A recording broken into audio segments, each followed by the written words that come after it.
सत्संग जी प्रेम से बोलना धन्यकार। सत्संगत सेवा सिमरन सत्संग गुरसिख के जीवन का आधार है।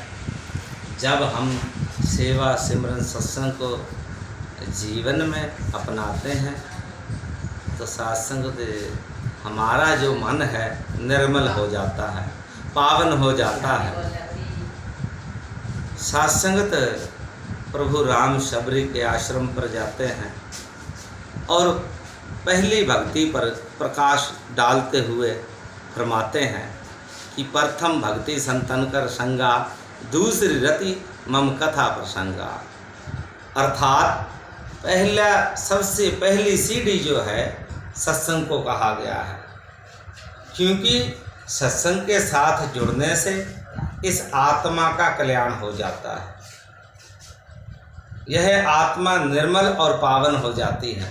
विषय वासनाओं में जब ये मन जकड़ा जाता है तो सत्संगत सतगुरु कृपा करता है, मन निर्मल और पावन बन जाता है।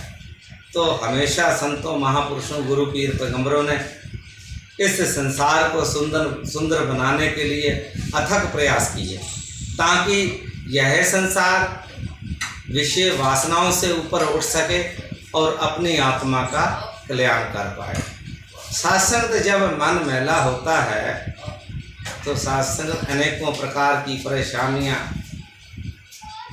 हमारे जीवन में आ जाती हैं, और जब सतगुरु की शरण में कोई व्यक्ति आ जाता है तो वही व्यक्ति जो है पवित्र हो जाता है, पावन हो जाता है। सत्संगत सज्जन ठग हमेशा ठगी किया करते थे। उसने एक सराय बना रखी थी। जो भी यात्री वहाँ पर रात को टिकता था उस यात्री को उठाकर कुएं में फेंक दिया करता था और उसका जितना भी सामान होता अपने पास रख लिया करता था। यही उसका कर्म था। एक दिन वहाँ पर गुरु महाराज जी आकर टिके।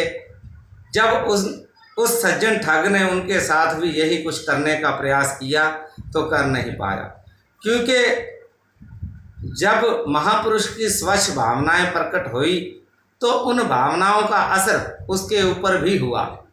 सज्जन ठग ने गुरु नानक देव जी महाराज से ज्ञान ले लिया, भक्ति आरंभ हो गई। नतीजा वही आज भक्तों की श्रेणी में गिना जाता है, वरना उसके कर्म कितने बुरे थे। इसी प्रकार सत्संग जो संतों, महापुरुषों की शरण में आ जाते हैं, गुरु पीर पैगंबरों की शरण में आ जाते हैं, उनका कल्याण हो जाता है।